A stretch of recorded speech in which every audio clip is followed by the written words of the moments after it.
you have a broad spectrum of what success looks like across the board. So what does it look like to you? Damn it, right? That's like the third crazy question that was like a haymaker. It's like I was ready. I'm ready. Like, but nah, what did it look like to you? It's like, what? My birth certificate says Herman Hospital, Houston, Texas. And I take that very serious. It started there, very, very young, just emulating preachers, just being in the house like, Grandma, ooh, watch me preach like preach. I don't think that's something that you can never really get rid of. What you do with it is what matters. Are you gonna let that doubt stop you? It's a very simple yes or no. I wake up saying no. You mean you're gonna hide who you are? What kind of instance is that? I almost look for the criticism first. Yeah. I don't want to hear that out there. Okay, cool. But how can I get better? Yeah. Like, with my kids, I don't think I'm in control of nothing. I'm just... We learned that, right? Bro, I'm just learning from them. What would you say, Chauncey, is your space of wisdom? God damn!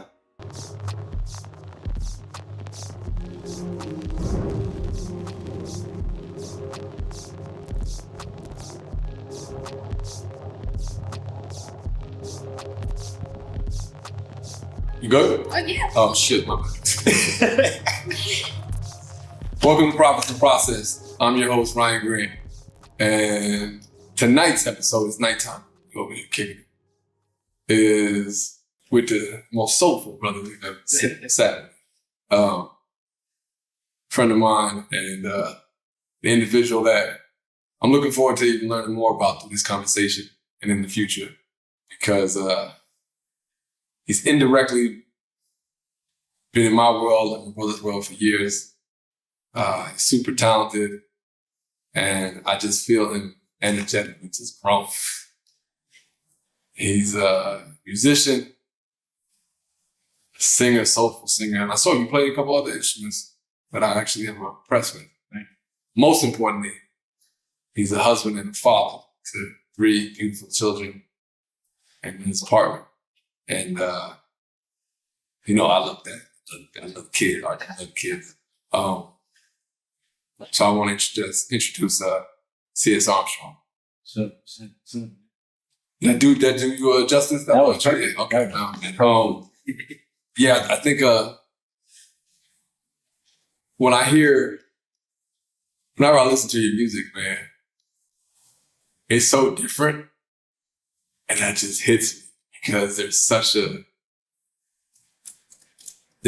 a refreshing aspect in it that is really different from what you're hearing right now. And not to say that, like, listen, there's a bunch of phenomenal musicians right there, phenomenal music. It's all not diminishing any aspect, but I think a lot of it does have a lot of the same sound, same flow. And it makes sense. That's why, we understand certain things right now. So it's easy to repeat certain stuff, but there's nothing that you're making is repetitive. It feels different. It feels intentionally like it's yours. It's your lane. I just want to let you know, I'm appreciative of that. Just from Jump Street. I appreciate that, man. I'm honored that you even take time to listen. Of course. Thank you. Shit, if I ain't listening to music, I wouldn't have. Yeah, right. I mean, shit, man. We go back a long time, so it's beyond the music. So I wouldn't even been offended if you said you didn't listen to me. But the fact that you do, that means a lot. Word. I put a lot of my heart and my soul, my upbringing into my music. So anytime people take time to listen to me. Word. I start off, there are 2 questions I give everybody. Start and finish, but I start off with, I know I just gave a little intro to you, but what would you say you do? What do I do? I don't want to give it a generic answer. Because usually I would say I'm a blues singer. That's what I do. Yeah. I'm a blues singer. But I do more than that. where I started off playing the organ in church. Oh, word. Then alto saxophone, then guitar, bass, So you and do all things. and I did all of that as a kid, 7, and then just probably like 3 or 4 years ago, I was like, maybe I should put all this together, and I started producing. So I produce as well. I write. I do so many. You do. Yeah, I just exist. I think I got to tell it right here. So yeah, I exist. Man. Within that existence, I'm just honest and it just works. We had just talked about this recently, that you get an opportunity to go back home with the artist that is making some beautiful magic. And being from Houston, man, being from the South and from Houston, how did that kind of shape that culture, kind of shape who CS was, who Chauncey was? How do you see yourself in that relationship to what you're creating? Man, Houston is everything. That's literally the foundation of who Chauncey Sherrod Armstrong was. Word. My birth certificate says Chauncey Sherrod Armstrong, Herman Hospital, Houston, Texas. And I take that very serious. You know, I could have been born anywhere. You know what I'm saying? My mom could have had me anywhere. My family, my roots come from Shreveport, Louisiana. Okay. And my grandmother was the first person to move from Shreveport to Houston. And that's where she had my mom. And then my mom had me. And I would say I'm the first generation Houston kid. You know what I'm saying? Because my mom was still attached to Shreveport when she came out. But me, Houston is like, man, growing up, I wanted to, Scarface, everything. You know what I'm saying? Not the movie. Yeah. The rapper, you know what I'm saying? Like, he was everything to me. Slim Thug, Paul Wall. But beyond that, DJ Screw, beyond that, there's a lot of other like jazz musicians that are from Houston. Bubba Thomas, who is an instructor at Texas Southern University, phenomenal jazz instructor that I got a chance to learn on. Man, church in Houston. I've been to church a lot of places. I confessed my calling to preach when I was 10 years old. And from that, I got to preach at a lot of different places. Yeah. And learning just how other towns and cities go to church. Church in Houston, especially in the 90s, it had a crazy energy to it that just provides I'm sure to see us. So to conclude that response or the answer to that question, Houston, everything's the ground that's in. Word. And I think that's really important, man, when so much of us, especially with access now, we're all in a lot of times different spaces that we're raised for good reason, because of access, because of opportunity. And you see our energy, you see our expression of self, but you really don't give a lot of time and represent, understand, and really vocalize where it came from.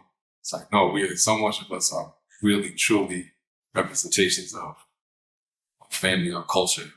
That's really all. What's crazy though? As much as I'm from Houston, that's my birthplace, Houston, Texas. I would more so say I'm from my home. And the reason why I gotta clarify is because we moved so much, bro. Oh, word. At age 4, to Korea. My mom married my brother's father. He was in the Air Force. Okay. We moved to Korea and we moved to Germany. Then we came back to Houston.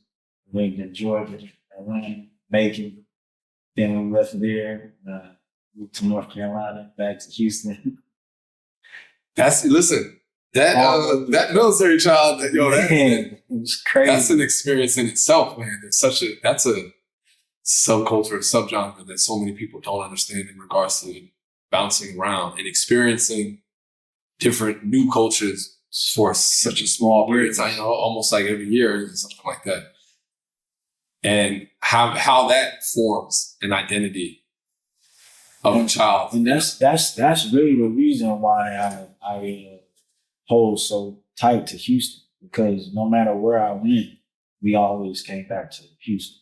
So it's like that's so it's always almost like a connecting back home. Yeah, it's like this something that's mine that I'll never leave behind. Come back to no matter what. It's like we go so far, but we're close to home. Exactly. And when I go back to Shreveport, my great grandmother, she passed in 2014, but my aunt stays in our house in Shreveport. It's a pink house, and it's like no matter how grown I get, that house is gonna be pink. It's gonna be there, and it's like it just keeps me grounded. So I try to hold on to that, because all these other places, that I live, I can't say that I know Houston. I think that's really important for us. It's important for all humans, but it's important for us because so many of us don't have that.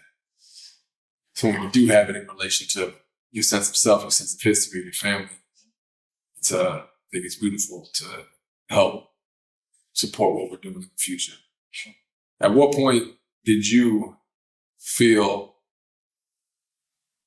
okay, I want to musically, I either am going to move forward with this or take this in a new path, or was it just intrinsically, was it just always in?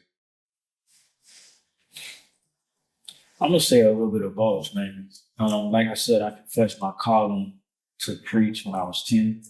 And I think part of that came from watching preachers. Mm-hmm. They were almost singing. It's almost singing. And then if you look a little harder, they saying something too. Yeah. I was like, damn, man, I want to do that. You know what I'm saying? I can hit a little note or two.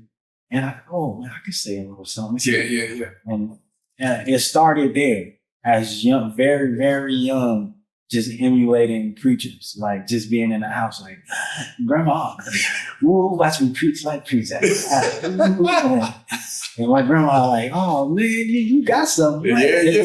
Like, and so it started there. Grandma's got to be the number one fan. Man, first of all, like, she always been supportive, man. So I mean, man, I just gotta be myself, and I think Houston keeps me grounded in being myself. That's great, man. Just hearing the grandma thing is great, because I just think about my biggest fan. They always think big of you, boy. You be out there sounding terrible. Grandma, right? No, but not even my grandma, man. She'll let me. They let you know, but they're gonna still support you. Like, they'll let you know and tell you that they're gonna make sure that you still, if you're in it. My grandma recently just sent me like some long messages, just letting me know I'm proud of you, keep going. See, man, I know that's gold here. You know what I'm saying? Like, because you don't hear it that often. So it's just like, when you do hear it, I appreciate it. That's what's up. What type of, early on, I'm trying to get outside of the word, using the word challenges. I think challenges comes with connotation around like the negative pushback. But I want to use a word, I'm trying to use the word as terrain, different terrain that we look at. In your world, in the music world, because there's a big difference, in my opinion, between just making art and just making music versus being in the music industry and trying to make it a career. And what are some of the different terrains that you've come across, and how have you handled it in regards to your process of creation? Goodness gracious. It's like, man, one, you're definitely right. Like, there's a difference between like just creating art and then creating it within the business. Mm-hmm. So one, that transition in itself was like a different terrain. So you know what I'm saying, just learning like, sure you can sing, but do you know business? What I'm saying, do you know about publishing, splits, what you're owed? You know what I'm saying? Do you know about SAG-AFTRA? Do you know about taxes? Things that when you first get into it, for a passion. You know, thinking, Yeah. all I'm thinking is singing and making sure I sound good on the record. And you grow older, you realize that's just a part of it. You know what I'm saying? You also have to market what you sound.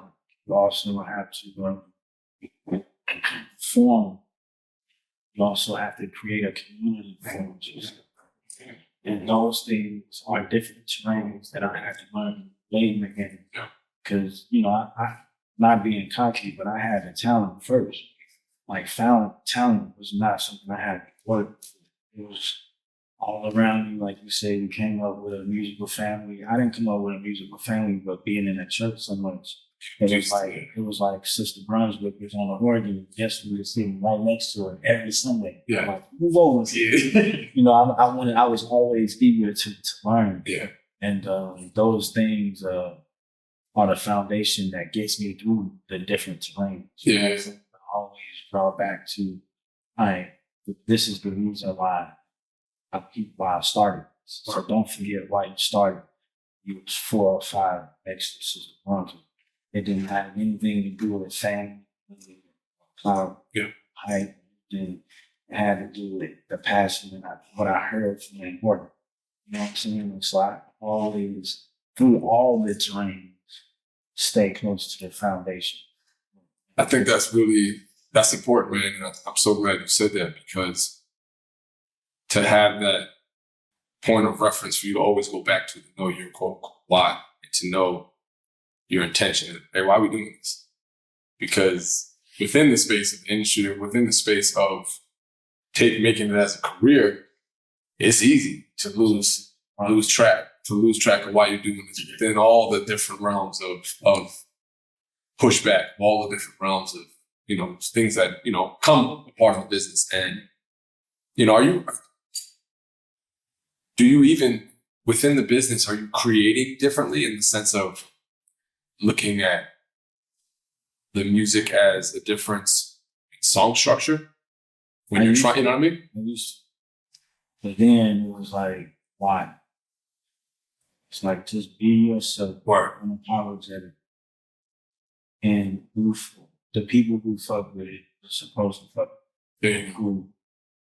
And I think that's a part of the process of wanting validation. You want somebody to be like, man, this is dope. Yeah.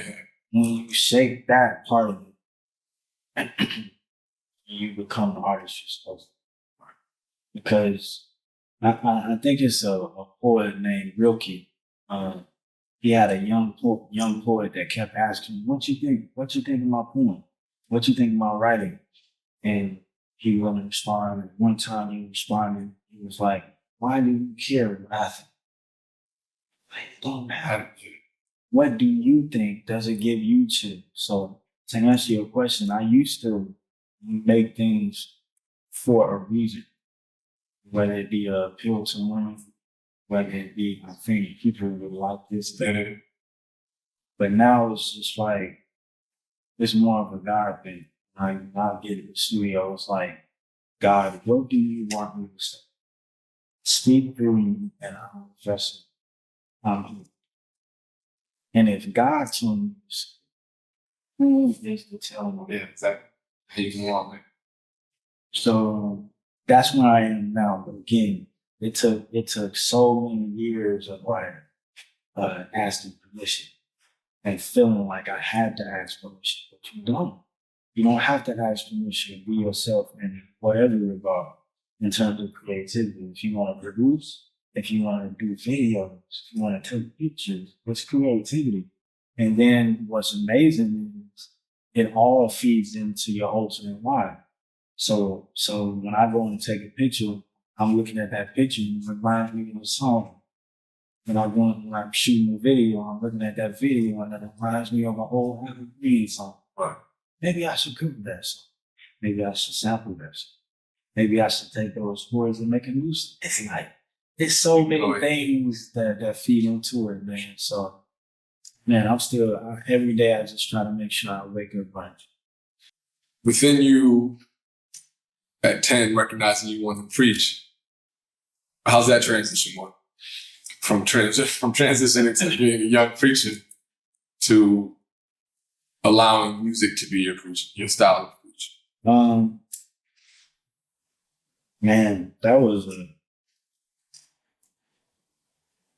crazy transition. Because from 10, I'm in Houston. I'm preaching at different churches. Which is wild to me. Hold on. So we do need to actually give it that my man was preaching at different churches at 10. If we can find anybody that has any footage of it, this would be wonderful. Sure, I got you. Oh, bet. We got, okay, there we go. Yeah, so that was the thing. I was becoming known on the south side of Houston as the preacher kid. And That's so dope, dude. right now, but when you start to grow up a little bit, Yep.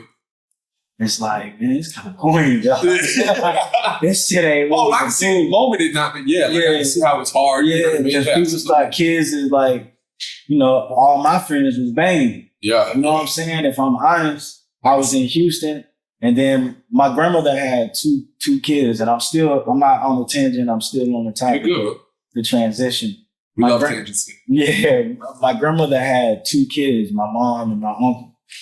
And my mom is like the educator. She has like 4 master's degrees. She's traveled the world. Her brother is the complete opposite. Okay. He's been in jail since he was 17. I ain't gonna say my nigga business, but complete opposite. Mm-hmm. You know what I'm saying? Of course, as I started to grow up from 10 years old, the preaching was less attractive and my uncle was more attractive. Mm-hmm. That's natural. And so my uncle, because my father wasn't around. So my uncle he was like, all right, shit, you don't want to be in church no more? Come with me. So I started going to church less and less, and I was with my uncle. I was seeing what my uncle doing. Like, hey, how it can be down with what you doing? Man, nah. First year, he's saying, nah, like, you don't need to be doing this. Second year, I'm 16 now. Hey, man, I see you be wearing this particular colored flash. How do I get down with this, nephew? Nah, chill out, whatever. I'm 17 now. I'm like, I've been around for years, man. What's up? Yeah. What's up? And he like, hey, man. So my uncle jumped me in when I was 18 years old. I said it on the song. That's why I'm comfortable saying it right here in front of cameras. And that's when shit started to change. Yeah. That's when I started to think, well, when I was 10, I saw kids come up to the altar laying their flags down on the altar. Mm-hmm. Like I remember preaching and it was an altar call and Crips and Bloods came up to the altar laying their flags down, giving up, gang action. So the power of that, yeah. I saw the power. And now 5 years later, I'm being jumped in. And now I got to put in work to get a flag. Then I put in work, I got my flag. And my grandma was like, you got to get out of my house. You can't be in my house because I raised you to be a preacher. I don't know what you doing. Like, this ain't what God told me he was going to do. That's interesting. So then I'm at a tug of war. I'm like, damn, I want to impress my grandma. I want to impress my uncle. I'm fighting every day. Fuck it, I'm going to the army. Fuck it, I'm going to the army. When I went to the army, bro, it was the first time I was by my motherfucking self. And I had to face everything. Like, okay, your uncle wants you to bang, but what you want to do? Yeah. Okay, your grandma wants you to preach, but what you want to do? Okay, your grandma wants you to believe this, but what you want to believe? I was just forced to ask myself these questions. And then it's kind of like your rites of passage. 100%. 100%. Your path, man. Yeah. And then when I got in the army, I remember I did a talent show in San Antonio. And I won. I sung some song. I forgot what song. Anyway, some NCO came up to me after we was walking back to the barracks, and he was like, hey, man, a lot of people wish that they had what you had. maybe you should take it serious. And I remember it, Tatum, that's his name. Tatum, if you see this, I ain't talked to you in years, but you know how God and the universe work. Man, if you see this, thank you for that moment. But he was like, man, you should take it serious. And I remember I started recording in the barracks. To answer your question, that was the transition of like, oh man, I see what's in me and my journey affecting people. This dude was older than me. Telling my young ass, I was 19 at that point in the Army, that I got something in me that affected him. Hey, hold on, maybe it's something. And from then on, yeah, man, I was like, yeah, this is what I'm doing. Oh, that's lovely. And see, this again goes back to why I do this, why I think this is important, because this conversation can do that for a person, that's for two people. Yeah.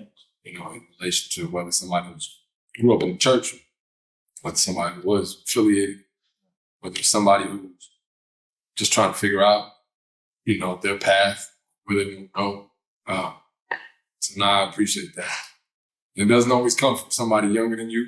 Yeah. Inspiring you. It doesn't always come from somebody your age, a peer. Sometimes it comes from somebody older that sees something that it affects them. And you might have changed his world just from that. Man, it was crazy because he also put me on the little brother. Oh, wow.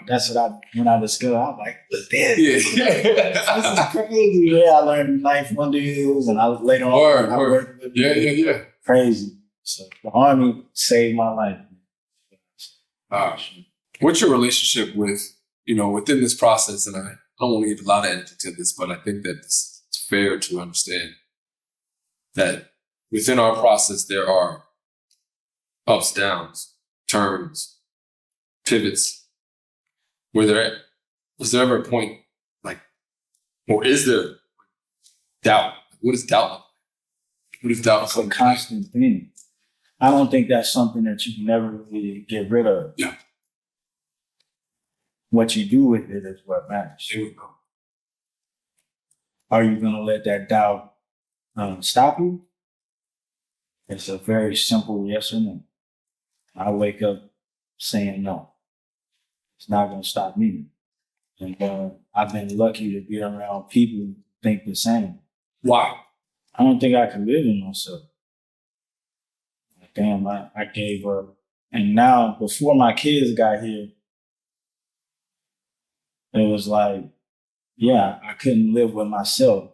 But now it's the thing, like, I can't live with telling my sons that, hey, man, I quit. Yeah. I stopped. Man, this what you gonna be. Saying a stopping ass nigga. Nah. I have my cousins, I won't say give any names, but I remember that Nike, what was the phrase? There was a Nike, it was a Nike ad that came out years ago where it was something around like, don't quit, what was it? And I remember like my cousins basically, they watching the ad and the whole thing was around like, not quitting, don't stop.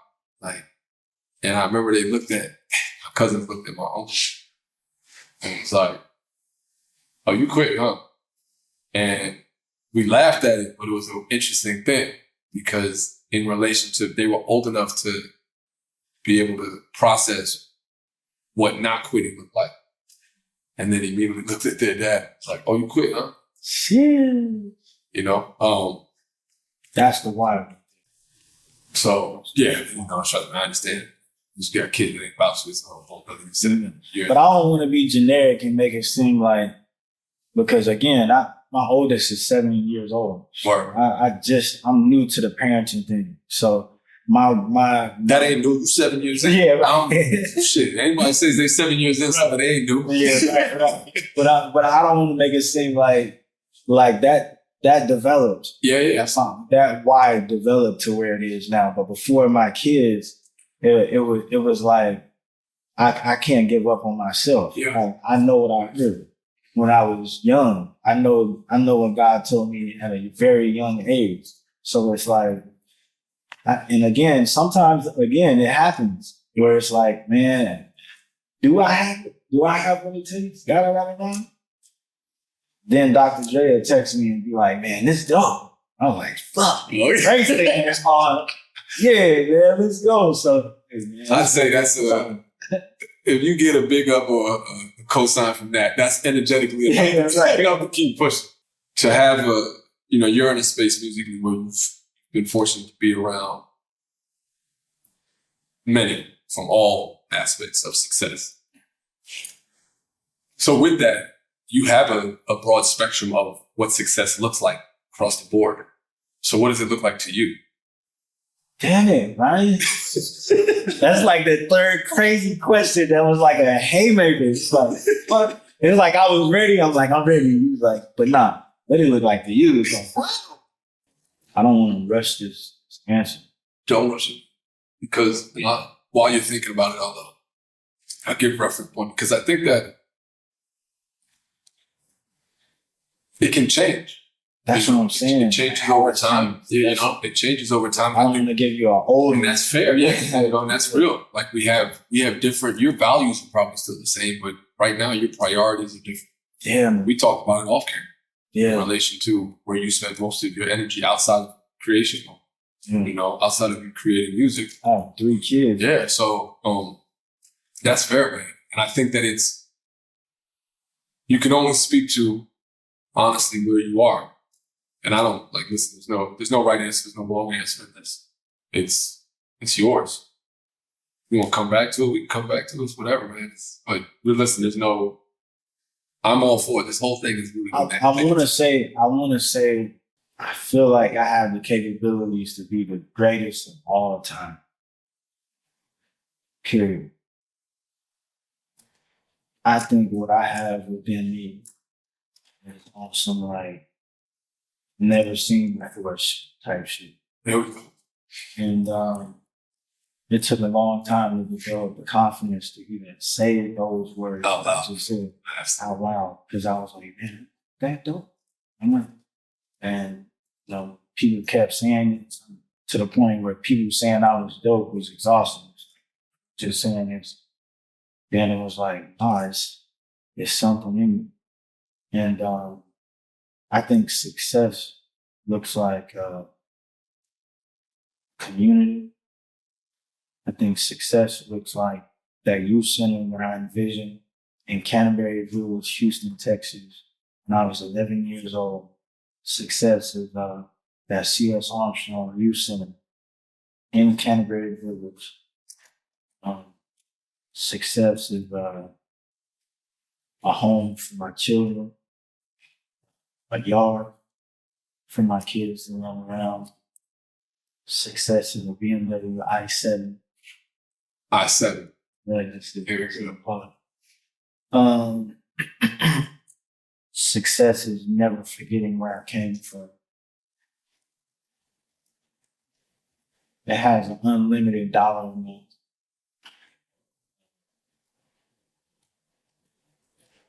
Success is never changing, no matter where I go. Staying consistent and grounded in where I come from. That's success. That's what I've learned to realize that success is staying grounded and where you come from, but also evolving. And that's everything. But again, it's constant success. It's constantly evolving. That's the focus. Yeah. Because you're constantly evolving, you're constantly changing, man. You're gonna go after this conversation. Yeah, I'm gonna call you. Hey, man, success is totally different now. And that's fair. When I used to look at success when I was a teenager or younger, it has some glamour and glitter to it. Actually, no, it was more goal oriented. Damn, that's fire. I wanted to hit a mark. What was that marker? So, let's for in sports, maybe I wanted to average a certain amount of points. When I played football, I wanted to run for a certain amount of yards, create a certain amount of stats. And then when I was in high school, I wanted to have a particular type of season. And then that might come along with a particular type of ranking.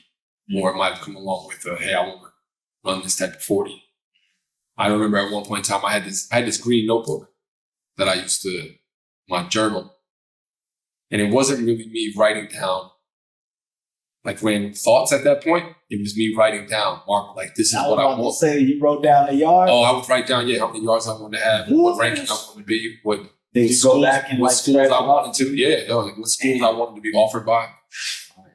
And that's what I feel like, if I'm honest, is something that could be used in the music industry. Yeah. Because, creativity, you kind of going off of feeling, right? Yeah. It's just what you're doing. But from your perspective, it's like, nah, I had these. It was. At that point, it was like there were more particular markers. So, and then it was immediately it was on to the next. Once I hit that, it wasn't something that I didn't have this idea of living in success because I was still growing, and then once I achieved something, it was like, well, then I know I can achieve the next because it's just work. I had my process of how to achieve. And, a lot of it was rooted in like discipline, focus, and self-awareness. But I will say now it looks differently in regards to the feeling because I've said it before. I think I said it a couple episodes ago around, I used to want to be good. So it was in relation to like, what do I need to do to be good at what I'm doing? And now it needs to feel good. Okay. So quick lesson, from that. So when I first moved to Los Angeles, it's like 2015. 2016, I signed my first deal.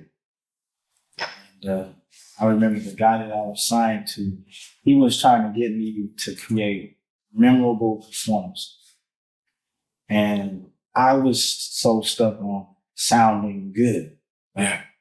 I was like, ooh, singing every note, hitting. And he like, bro, nobody's going to remember that. Yeah. He's like, and so I remember we went to the Roosevelt Hotel.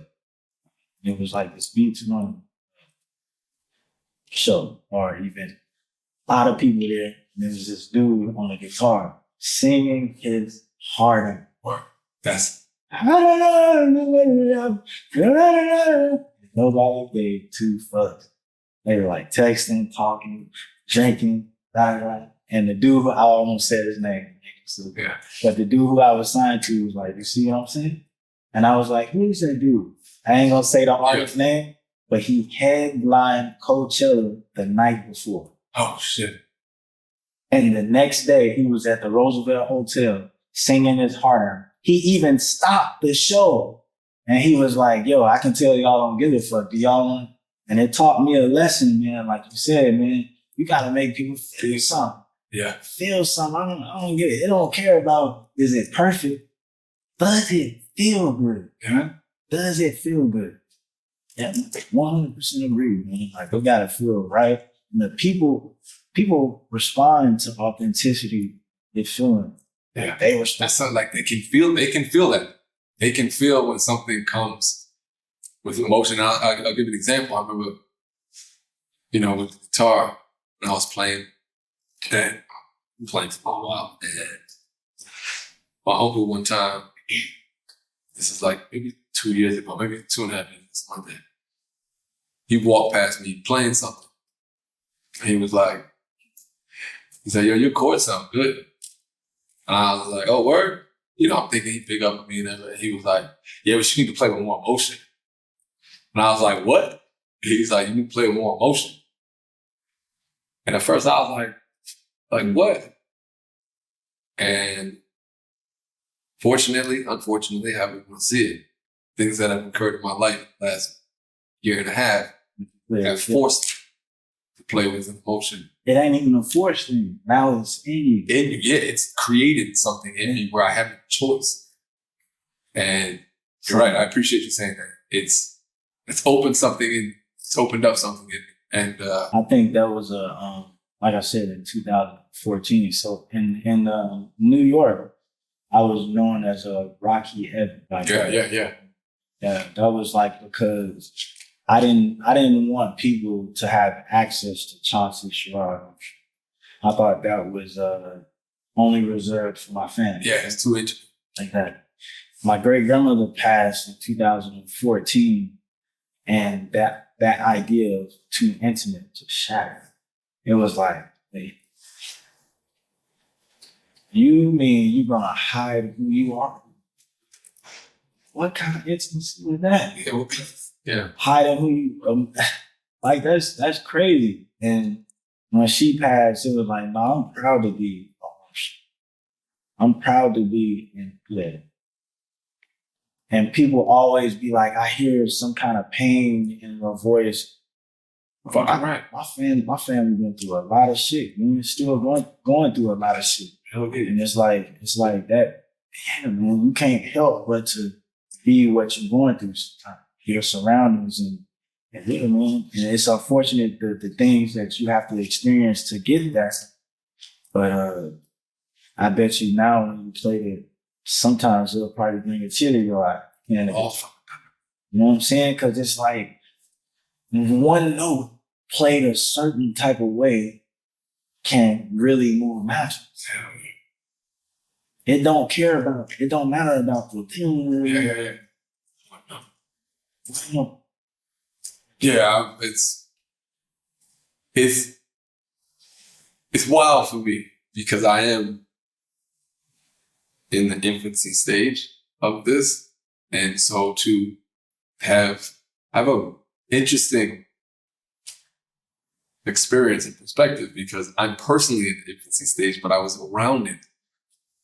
And so to hear it, it's almost like it changed the way I hear everything that I've heard. Because a lot of people weren't around. Yeah, so it's like I'm different in the sense that I have memories around music and I have memories around watching creation of music and watching certain spaces. But now, just because of the space that I'm in, it changes almost the memory that I have. It changes the way I look at what I was listening to. It changes the way I look at what I was watching. It changes, my perspective that I took in relation to, we talked about this when I said, when I would watch Bro and I'd be like, what the fuck are you doing? The monotonous of trying to find a particular sound. Now I'm like, oh, I get it. I totally understand. So, I talk to Bro all the time and I'm like, my bad, dude. But I'm like, I dig it. I get it now. I'll never forget, man. One night I got done playing and I just had this nut. I was humming things, and then all of a sudden I just started like humming these lyrics, and they just made me start fucking crying. And I'm like, and I looked, and I went in my closet, and I'm like, bro, is this what you fucking felt?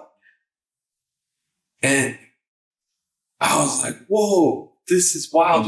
His perspective, obviously you were his brother, but his perspective, like looking back on Game Rebellion now, like, it's kind of similar to where I am in terms of the rawness. Yeah. So, yeah, I'm sure Nedick had those moments of like tearing up to what he was creating because he wasn't creating no regular shit, dog. He was creating like goodness gracious. Way ahead of the top.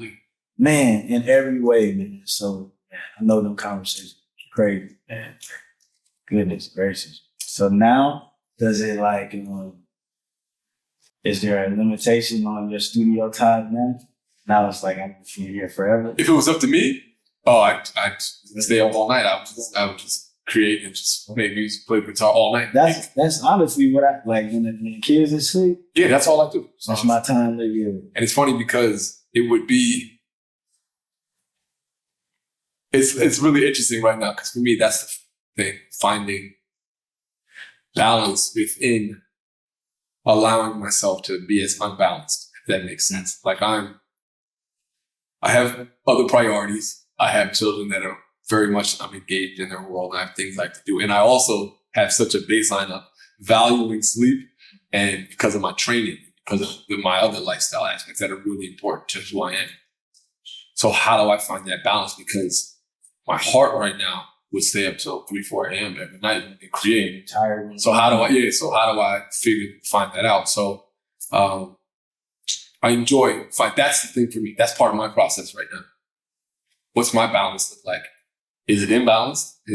it's okay, that, which is fine. I think there should be more. Yeah, exactly. That's the constant thing. Trying to figure out that, making sure that I'm feeding my spirit, also making sure that I'm nurturing my body so that I can give energy to the things that I, so yeah. I always say rest is a part of the work too. Work. People tend to overlook the power of rest. Yeah. But man, it allows you to give to everything properly. You know what I'm saying? Yeah. Because you're tired, giving 20% to yeah. When you rested, you can really have a chance at giving 100%. Yeah. So trying to figure out that that's an interesting space for me. And then I like to learn. So there's such a level of interest right now in the space. And I know that I'm like a little kid that, that's been in this space and it's like, oh, it's, it's lights. And I just want to soak things up and put myself around. Like, I just want to be like a fly in the wall. Where it's just what you got to do too? Pull up videos of your favorites and put it on mute while you're creating. Like while you're playing the guitar. Like we used to, when I used to be in this band called Charlie Grill in New York. Yeah. And we would create. We used to put Led Zeppelin live. Really? And crazy enough, the shit that we were creating was kind of like Led Zeppelin.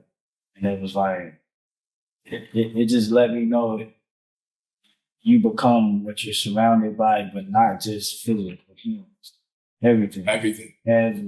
So you don't necessarily collaborating is a beautiful thing. I think you should. Well, it's funny. I was just having this conversation about how much there's so much value in playing with other people because I don't want to play with anybody else, and being able to, number one, find time to be,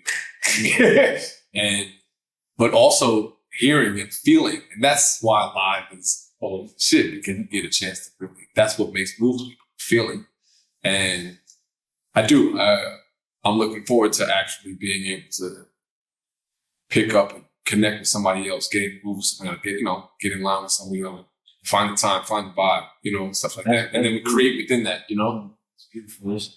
I've learned now to be a little bit more reserved while I work with us. So I have a set few producers that I work with. Work. And it's great to always, and now that I'm producing myself, I go back to them and be like, yo, Mike and Keys, what you think about these drums? Yo, Tay Beast, what you think about this guitar on this? Mm-hmm. And they'll give me, yo, Dre, everybody that I come across, Fred Red, like everybody like help Adrian Young, Ali Shaheed, Muhammad. Like I literally ask everybody and nobody I just mentioned sugarcoat shit. That's all of them be like, nah, maybe you should turn that guitar up a little bit. Maybe you should EQ them drums a little bit. I don't like how loud that sample is. And it's like, it really gave you space to become great. You know what I'm saying? Yeah. So, it's cultivating. Exactly. I almost look for the criticism first. Yeah. Like, I don't want to hear that I'm dope. Like, okay, cool. But how can I get better? Yeah. Like, I know you like it, but is there anything that I can get better? And that's how I always look at shit. All right, okay, this is dope now, but maybe I can make the bass hit a little bit better. You know what I'm saying? Or maybe I can sing this a little bit different. And you said something about putting your voice on something. I've learned over the years, man, that nobody can talk like you. Like, it sounds so small, right? But let's use Cardi B as like, she has a very distinctive voice. So anything that she puts her distinctive voice on is going to be her, like no matter what. So same with you. Anything that you speak on, and I think early on in the first beginning of the process, we so critical about how our voice sounds. Don't fucking matter. That's either coming from a fucking singer. No, but it's different ways. I understand. It's like it's like when your kid is across the room, you talking like this. Yeah. It's like, you talking like this. Absolutely. Yeah. When you with a homie, you talking like this. It's like your voice is so many tools. There's so many things that you can use your voice for. And it's like man, exploring that is so beautiful, man. Like even as a singer, I'll be learning from rappers, from Nedic, from Diana, from Rojan's. It's like so many different things that you can do with your voice. You know what I'm saying? And I just be trying to play with it. Yeah, even as a singer, and as a singer, you become so like attached to the perfection of like singing. And my perspective was like, I had to learn how to shut that voice up. Dog, you can sing already. Fuck all that. What are we talking about? Like, how do you want to say what we're talking? Period. Because Kendrick Lamar ain't the best singer. Sometimes he'll get in that bag and you're like, shit, dog, that's a good pocket. Because J. Cole ain't the best singer. Sometimes he do his own hooks. No singing on there. It's him. Cricket Smile. It's like, it's him. It's like, so it's like, yeah, just use your voice. Like literally. And then what makes it even more impactful is when you use the voices around you.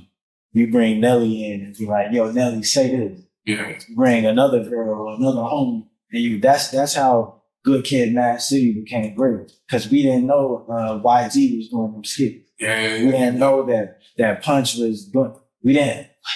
And then you bring, or Ab Soul was doing the background. So Schoolboy Q doing the back. It adds a world to everything.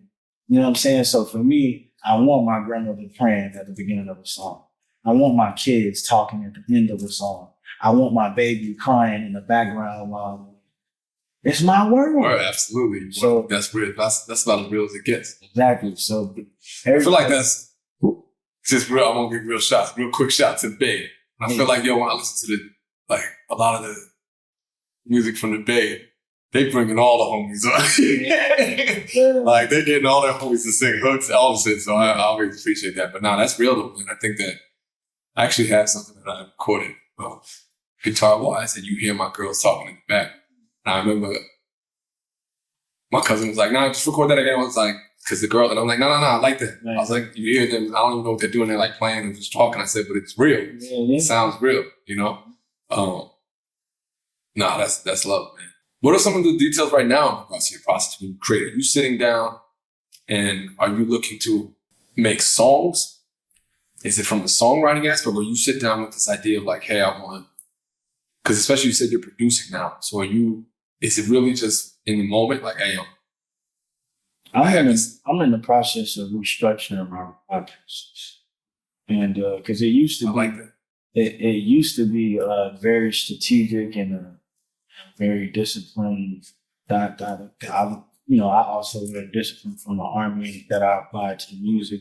So it used to be a certain way. Yeah. It was like, I want to attack it this way, and that's how I did it for a lot of projects. But now I'm kind of reapproaching it. I don't want to be so quick to speak. And I used to hear a beat and songs done 15 minutes. Oh shit. Now it's like my highest streamed song, I lie to you not, is a song I did with them joints at record 1. And it took us 30 minutes.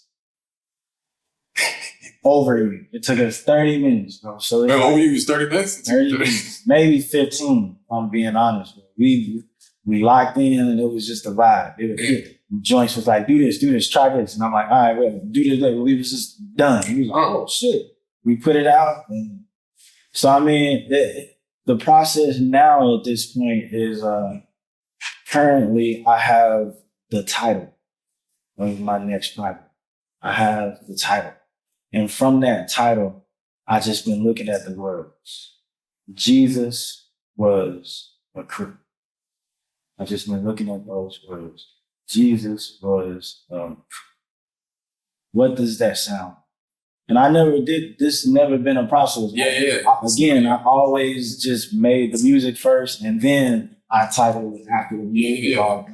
But now I got the title and it's like, all right, I know I want to make a blues album. So it's like, what producers that I worked with in the past 5 years can provide that kind of landscape? Mm-hmm. Hey, Tay Beast, you got time? Yeah. Hey, Miles James, I know you're working with Coco Roco and all these other people, but you got time? Yeah, okay. All right, this is what I'm thinking. All right, then we start creating the foundation of it. And then now we got the music, and now it's like, oh, okay, what it look like? Then I hit up, all right, what directors? Nabil? Oh, he's fired, man. Hey, yo, Nabil, what you think? What you think? I sent him a song, like, what you see with this? Well, I see this. Oh, bet. Well, then we start. So now that's where I'm at with the process of I got the title, and now I'm just creating a movie behind the title. And I'm scoring the movie behind the title. And when I'm writing, this is a totally different process. I'm like writing it down. Like, I've never written shit down, Ryan. I just did shit, man. Word. And it just happened to happen. But now I'm like, nah, I want to be intentional with stuff. Like, now I'm thinking like you know what I'm saying? Now it's like some goalposts that I want to hit is some goals, and I'm paying attention if I hit them or not. Do I need to adjust so I can hit them? What do I need to adjust? So now, I'm rearranging my process a lot so I can be open to learning and evolving, because I don't want to be giving people the same old album for 5 years. Like, damn, this nigga dropped that kind of album last year. Nah, fuck that. We're going to drop something refreshing every year. So it's like, in order to do that, it's like I got to challenge myself to do something I never done. Okay, you never really planned and been strategic about your releases. You kind of just did the music and just released it and did dope shit. Now I want to have everything before I release. I think that's beautiful, because I think that the little nuances that are young, and because you said it's new to you, it'll show up in the music. And that's what I'm saying. That's what you want. And, it'll show up in the sense where it's refreshing. It'll show up in the sense of, it's not going to be perfect. That's not what you want. Like, music isn't perfect. Art isn't. Yeah, it's like, no, there's nothing and we don't want it to be that. We don't want it to be cookie cutter. We want it to be ours. We want it to be, expression is the human experience, and the expression is not perfect. And that's the route that I was going down. Because I was signed to a major label, and I got in a space of having to make music for women to get my streams up. And I was going down the route of perfection, where it was like, I had to sound great in this type of way. And now, and that's the reason why I rearranged my process to open the door for imperfection, so I can be okay with it. Because it's okay to fail. And same thing I said about doubt. It just depends on what you do with that failure. And I'm choosing to do great things. And I know you're about to ask why. The reason why I'm choosing I'm choosing that because it's like, man, again, I just feel like I keep hearing stuff. I could be driving down the road and some old song come on, and it's like a 3-second part to come on. I'll be like, I'll rewind it a little bit, and I'll get home. Yo, that's so dope. Okay, good, man. I'm just gonna keep it a buck. Yesterday, I heard this track, and there was a little ending of this chord structure that I was like, oh, that's really dope. I wouldn't have done it that way. I would have changed it here. And I was like, just go home and do it. What's crazy here is a cheat code.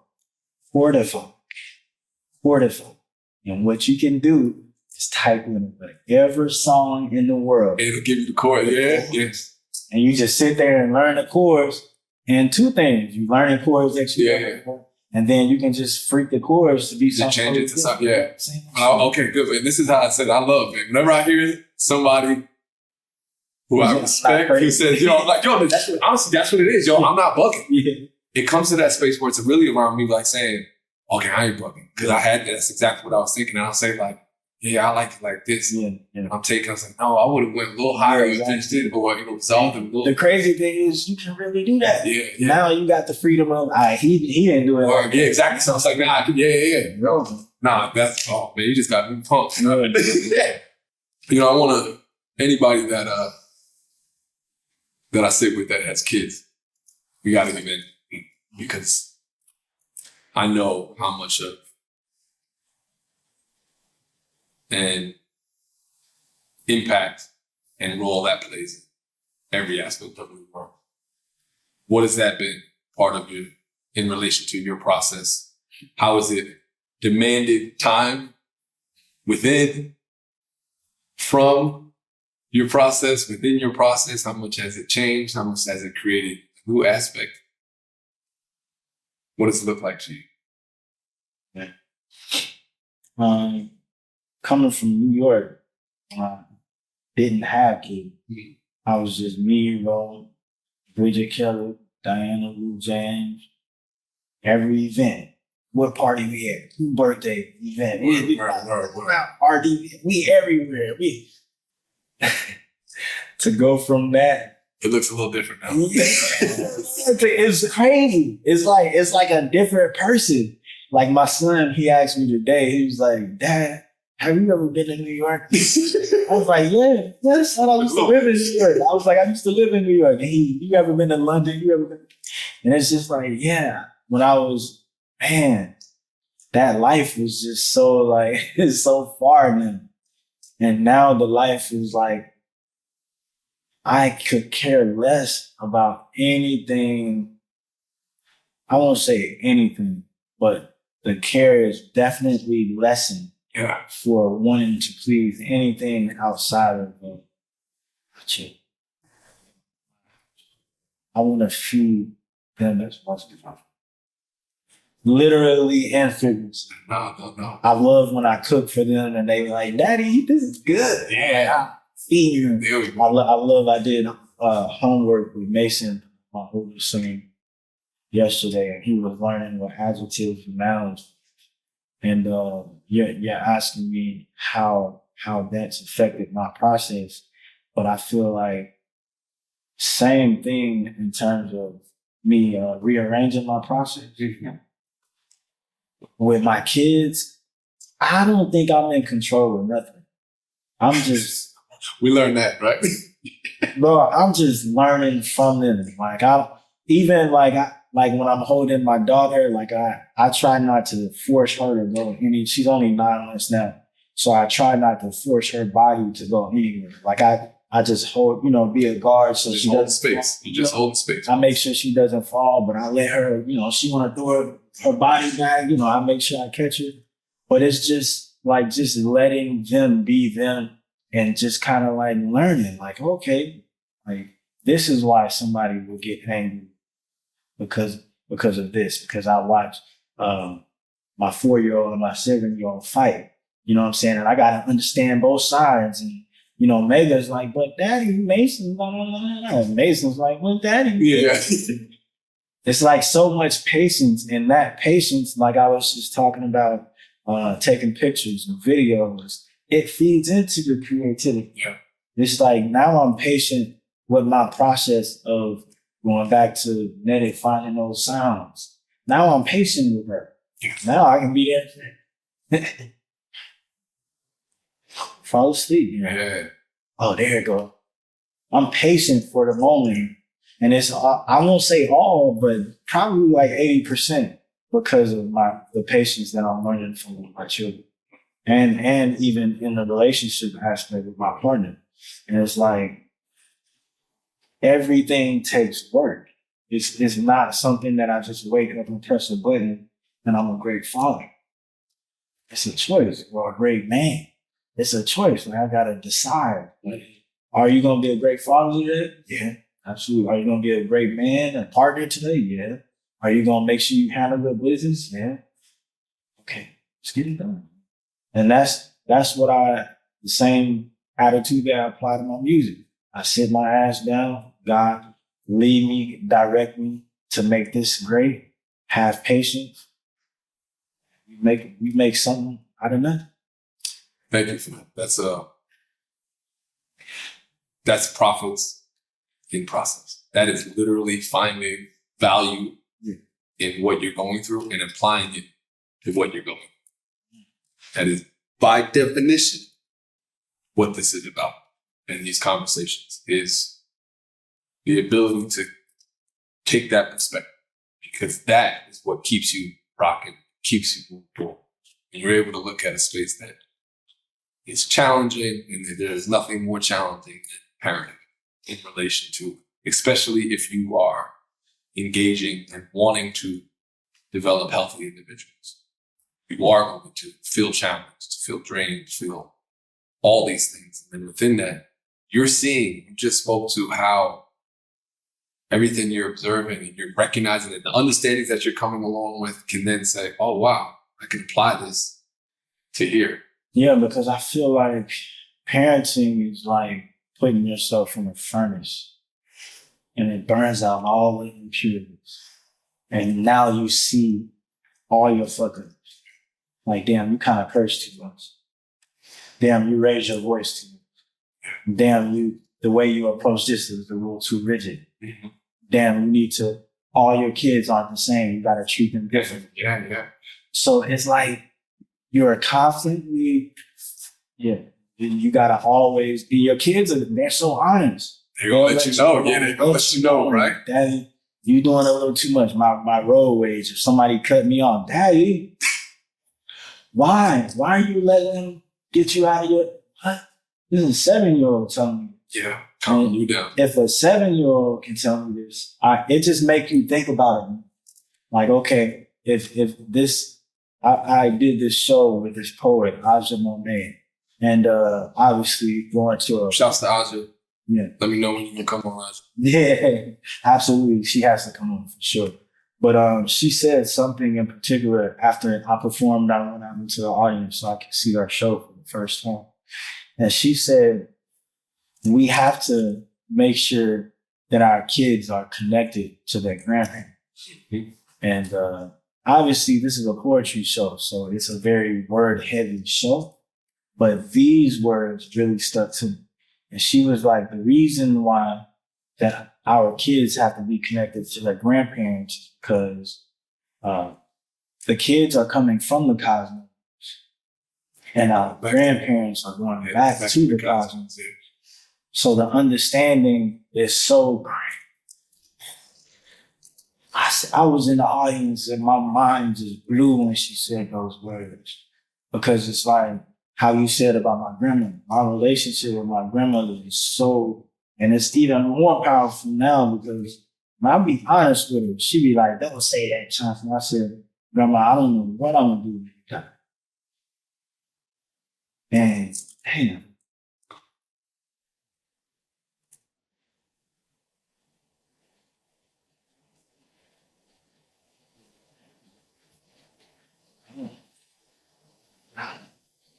And she like, you're going to be happy because you know that I gave you everything I had while I was here. Yeah. I remember when my grandmother was taking her last breath, I was getting ready to walk out to practice. And I never checked my phone or anything because, you're at work all the time. My phone was in the locker. And I'm tying my shoe. And I just so happened to say, oh, check my cell phone before I walk out. And I see my brother text me and said, hey, this is it. Dude's taking the last breath. So I immediately grabbed my phone and called. And she picks up and my mom picks up. She's like, yeah, bro, she's literally taking her last breath right now. So she's like, well, just put the phone. She can hear you. So I just start yelling. Like, dear. It's like, I love you. Thank you. And I just said, just know that you can trust that everything you gave us, all the conversations, all the love you gave us, that we'll be all right. We're going to be okay. We're going to continue to move forward. And we'll take everything and so thankful that all the wisdom you gave us. And we'll represent you in love. And I was like, all right, dear. Okay. And then I heard a phone and she was like, that's it, bub. She took her last breath. The last person said so. And I remember thinking, she was waiting for me. But as soon as I did, when I got off the phone, I said, all right, and they hung up. And in that moment, it's like, what the fuck? And then I gotta go practice. And I'll never forget because Wood came over to me and was like, I was immediately like, had changed, my whole dynamic had changed. You know, I had my head down, this. And he's like, yo, pick it the fuck up, RG. You gotta get ready to go to work. And I'm like, yeah, I got you. My grandmother just literally died. And he's like, oh, you know, and I'm like, I ain't say that to like change your dynamic, but it's real. And I think that this is why connection is so important. And respect for connection. Well, the respect within how you treat connection. And also within connection, what you can create from. And because you can see what moves you. What are we moved by? We're moved by birth. We're moved by death.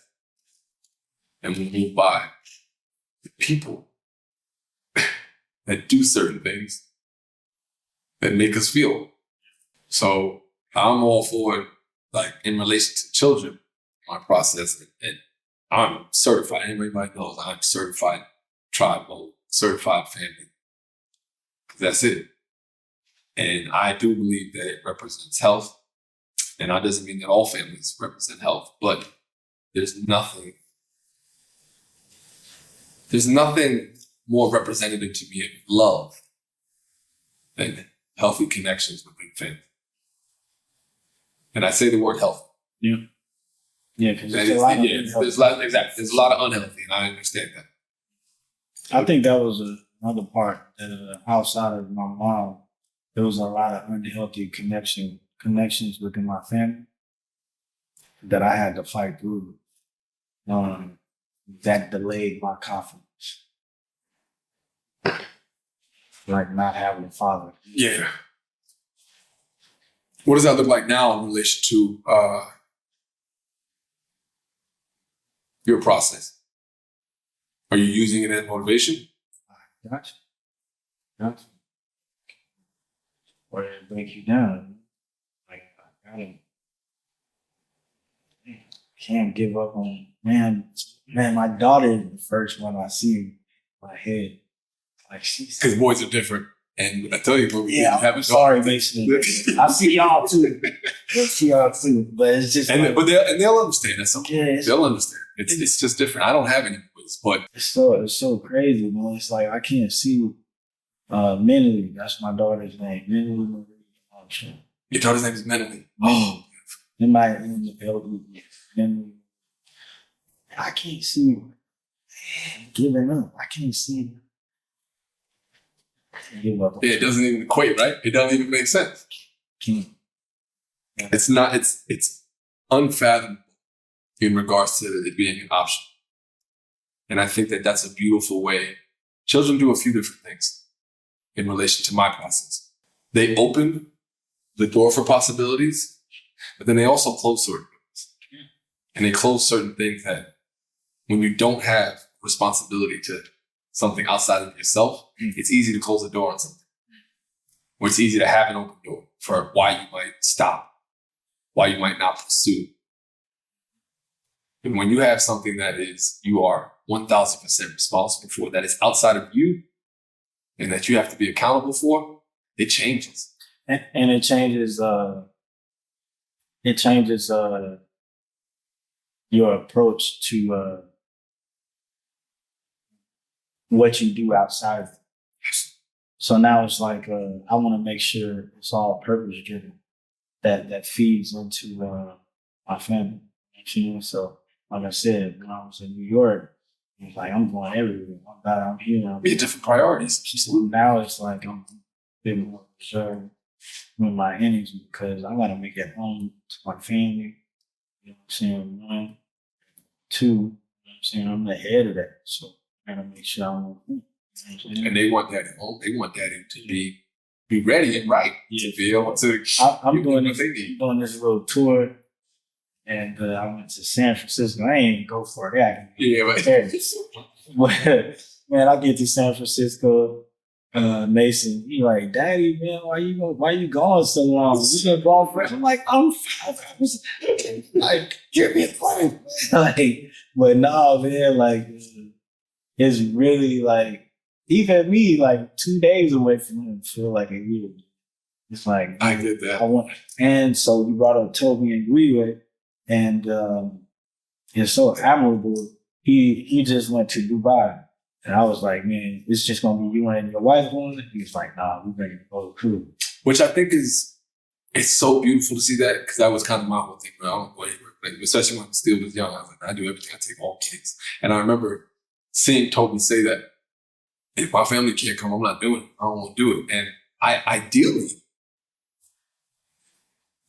that's what I think that's what we want. There you go. That's what we want. I got it. That's my answer for what is success. That's what we want. We don't want to have to.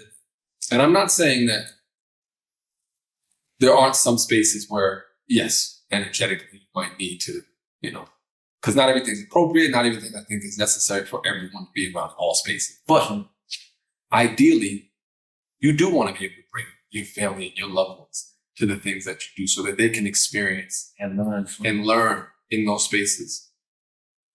Because if what you're doing is from a space of love and expression and creation, you want to share that with your loved ones. And we want to be able to say, especially when you get older, when I was younger, it was more of a selfish thing. Like, I want to go to the wrong. Yeah, but that's okay though. You know what? Like, I think that's part of also rites of passage in regards to, like, when you're on your path, when you're young, you're trying to figure out, like, I got to figure out what I care about, what I want to believe, what I'm in this. You do. Some of it you have to experience for yourself. And it is. I think there should be a level of, like, selfishness. And then when things change in relation to, I have a child, I have a physical manifestation, a replica of me in a form of someone else. I have a new spirit, a soul that is coming to this space that chose me to essentially, and this is how I see things, that chose me to represent them as father. And a lot of times, your boys might be putting you on the game in regards to certain things, how to do certain things. But in relation, I do think it shows you, like, oh, this is bigger than me.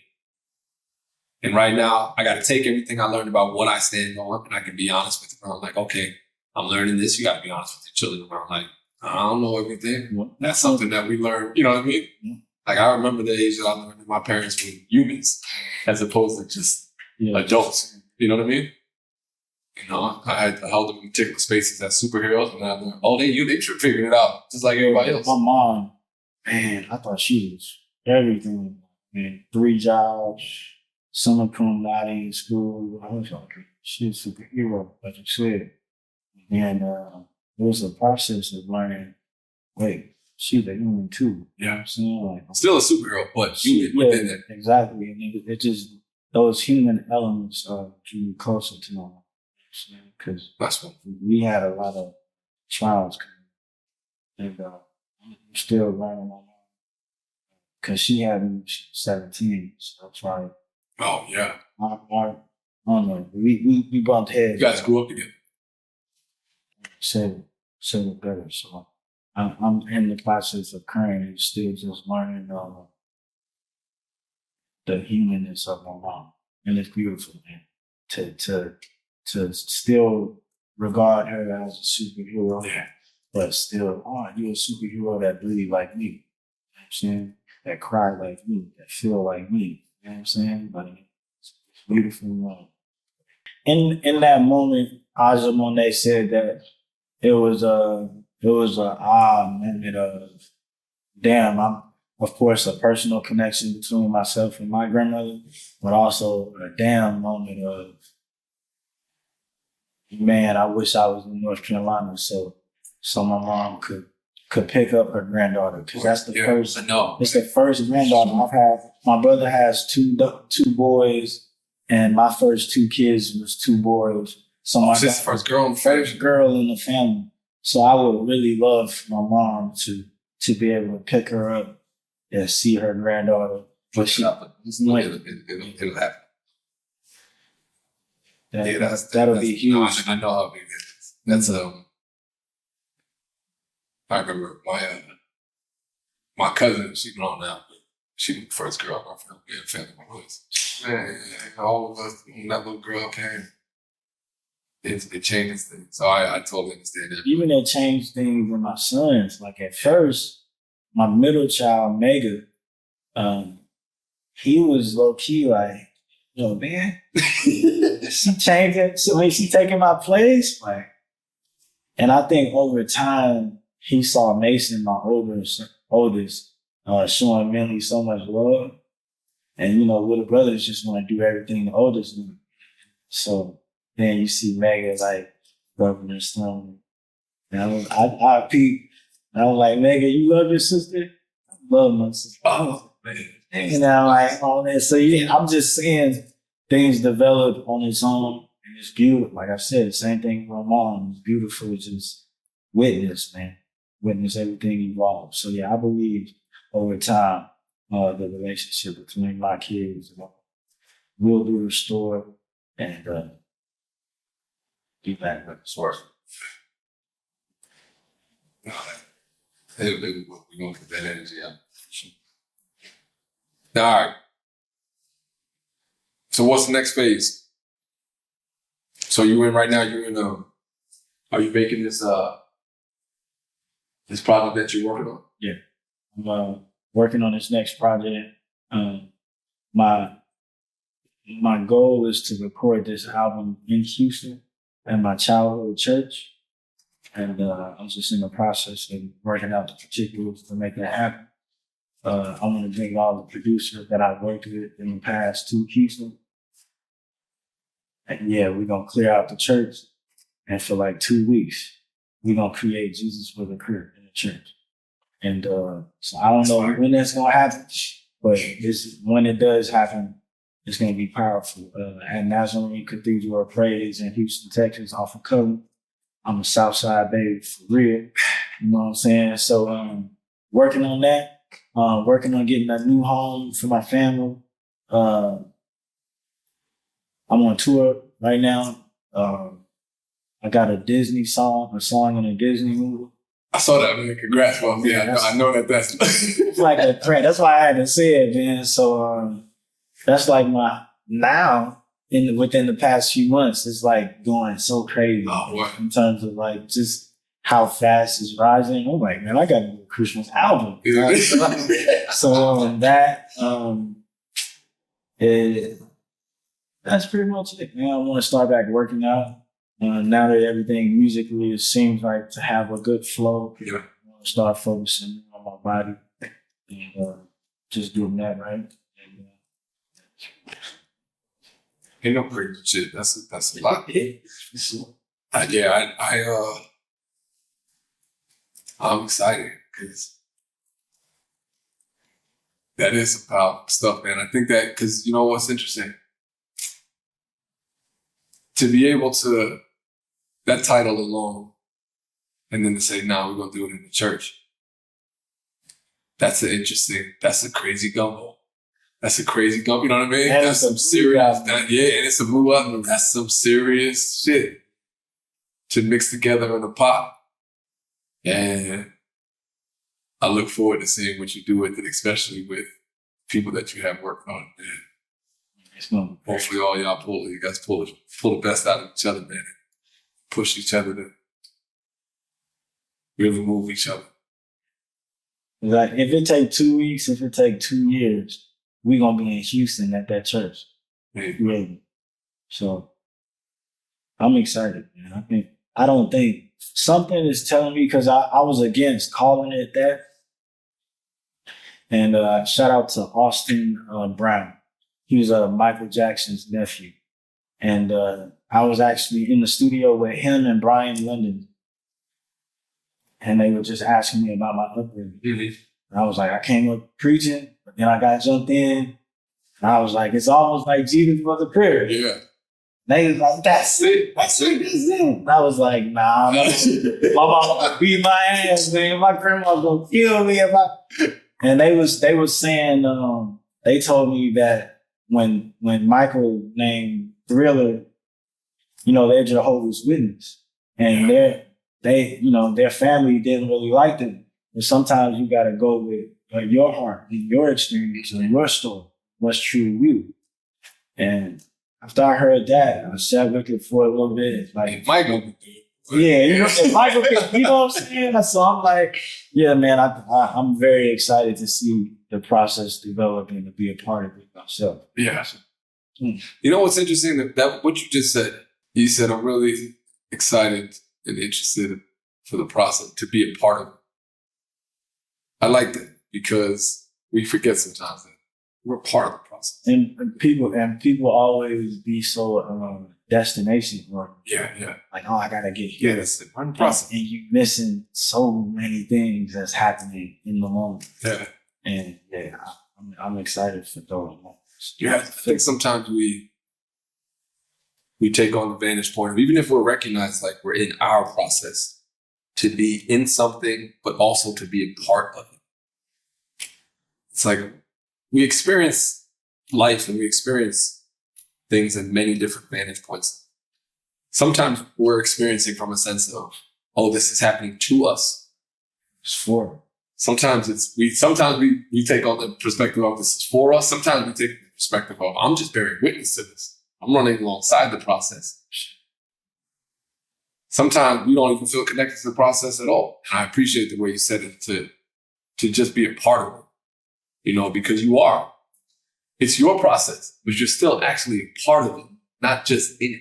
I think I saw this picture of like a circle with all the animals and humans on top of it, and they crossed it out. Yeah, it should and they put it right in the middle. We within them, within it, man. So really aware of that, for sure. No, that's great. I believe that every single person has their space of wisdom. And I give them, it's really for me, I want to hear. Like, I try to create this opportunity within this question for them to shed light on that.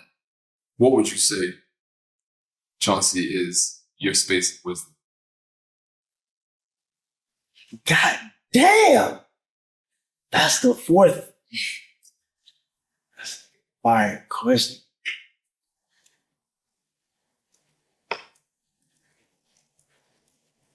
My space of wisdom is realizing that I don't know.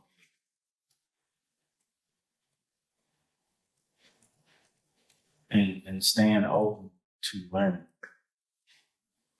Outside that, what does that bring to you, not knowing it? Knowing that you don't know anything, it allows you to what? So, it allows me to be like eager to learn more.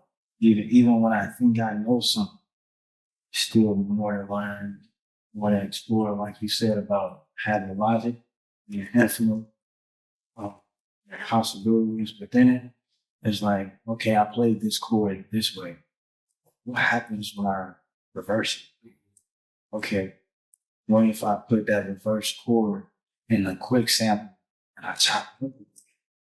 Okay, what if I put the bass underneath that and some drum? Oh shit, we cooking now. It's like, I'm just constantly aware that it's always, I think when you get to a space of knowing too much, that's when you become static. It's like, nah, I know this, I know that, I know that. Shit. And life has a fucking way of showing you know like shit. You know what I'm saying? So it's like, rather than life coming to me, I'm gonna hold myself daily and seek or acknowledge. That's what I always do. And I didn't write that down. That was straight from. That's it. That's wise. That's what comes. Wisdom doesn't compromise. Right. Straight. There you go. All right. 2 more questions. Actually, you know what? Nah, only got one for you. All right, Johnson, you gave us all this, dropped all these jewels on us. And I'm excited. I've learned a lot about your process, man. And I'm excited for this new phase in your process. With that being said, who are you?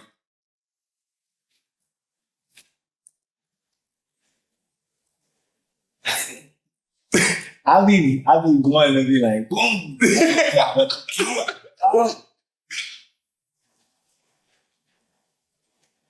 I am a creative.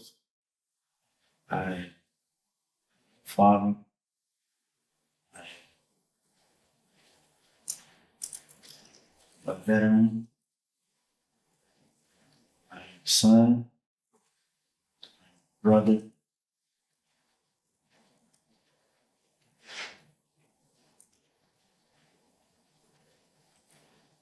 I am at peace with my gender as it is. As I hope it to be,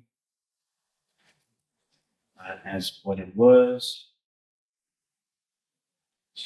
All right. You get no better than that. Yeah. I'm gonna before we give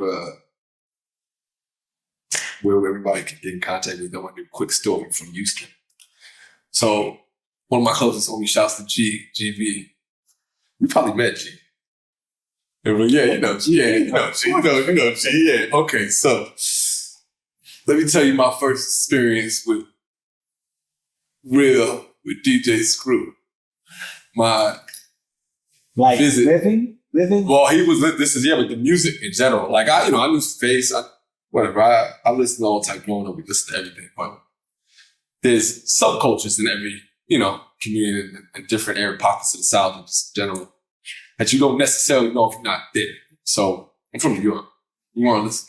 Yeah. Anything else chopped and screwed for sure. So I ain't know nothing about it. I'm on my visit to ND. And I'll never forget this. I'm in the car with this other cat, Vontez, one of the homies. I think he's from Corpus Christi. Yeah. But I don't remember if G was in the car too, but I remember I sat in the front and he had put something in the CD player, put a track in, and all the boys were talking, whatever. And I was like, yo. I was like, there's something wrong with your CD player. And he was like, what? I said, yo, your CD player is fucked up. Like, there's something wrong. It's like skipping like this. Yeah, it's all like fucked up. And he was like, what? Coming back. I was like, yo, the shit is like slowed down. It's like something's wrong. And he was like, nah. Like, that's called, he's like, that's Screw. That's called DJ Screw. And I was like, wait, what? And he was like, nah, yo, that's the joint. Like, they slow it down, they chop it up, baby. And he was proud about it. And I remember thinking, yo, that shit's on purpose, my G? Like, wait a minute, y'all do that shit on purpose? Like, that's what it's supposed to sound like? And of course, in my New York stand, I'm like, what the fuck is going on? Like, y'all bugging. And I remember I felt like that until there was I heard one Teddy Pendergrass song chopped and screwed. Turn off. And and I was like, yeah. And and that shit hit so fucking hard. It hit so fucking hard that made me be like, it let you know that it was art to that shit. Word. It wasn't just some random shit. Yeah, it wasn't just something like there was actually a skill and like a craft to it. Because the famous June 27th freestyle was a Jermaine Dupri beat. And DJ Screw just grabbed it, chopped it up, just put some freestyle in it. Huh. So it's an art to that motherfucker, man. My avenue was DJ Screw handing out tapes. It was a point where he had so many people in front of his house that he had to build a gate in front of his house so people wouldn't come by his door. But it's a picture, and I literally just changed my avenue, but it was him handing out tapes to people. Man, rest in peace, man. Robert Davis, man.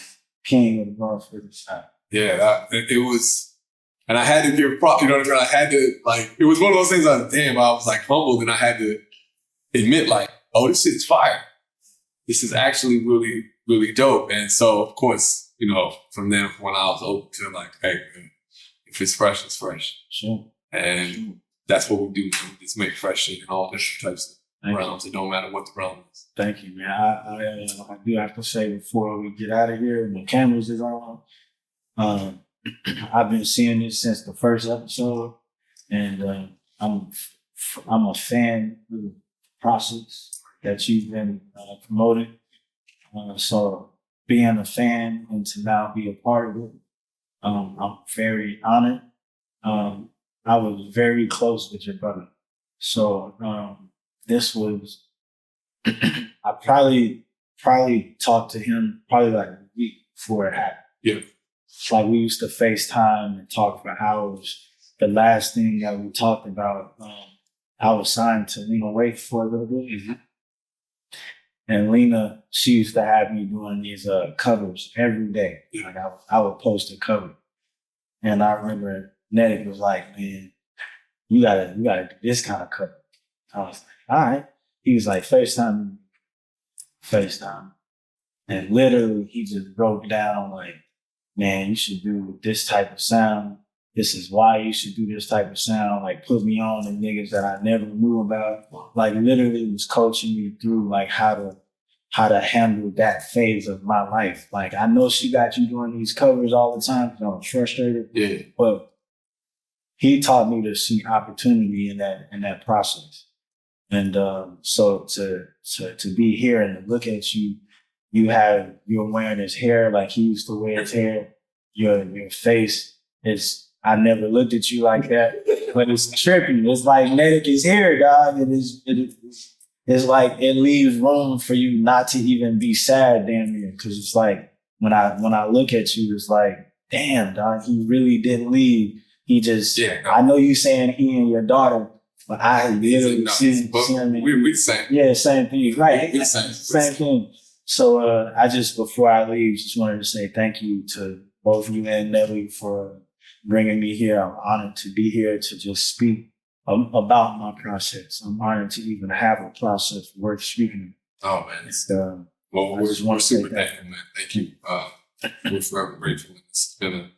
This itself has been a wonderful process, and I'm indebted and grateful for everybody that's been willing to be a part of this and be honest and share it, because the power of this is not in the people. The power is in the perspective. And the power is in the honesty.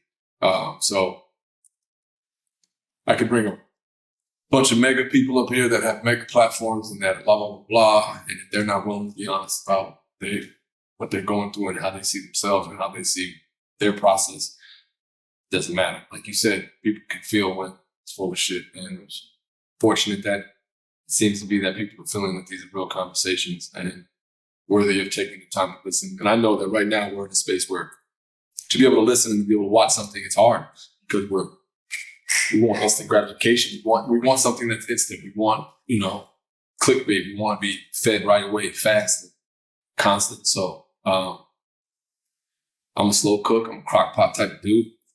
I love gumbo myself. Yeah, see? Like it simple. And this is what we're doing. We're building. We're growing within this. And I want this community to be a pay it forward and really grassroots, share by mouth, because you care, because you see the value in the type of, So I'm indebted, man. It's insane, bro. Yes, sir. And on that note, first off, how can people get in contact with you? How can they find you? At CS Armstrong on everything. Instagram. My email is in my bio. What? My Instagram. Hit me up. If it gets serious, I'll send you to my manager, Jeff, or my business partner, Jeff. There you go. Just hit me up. And what you said you were on tour. Is that continuing? What's that look like? Now they postponed a few of the dates, but it worked out because that allowed me to come. Absolutely. It's incredible. So the next 2 days are Garden Grove, which is about an hour outside of LA, and Phoenix, Arizona. Sweet. So we ended in Phoenix, and then after that, I'm dropping my merch on my website for Christmas.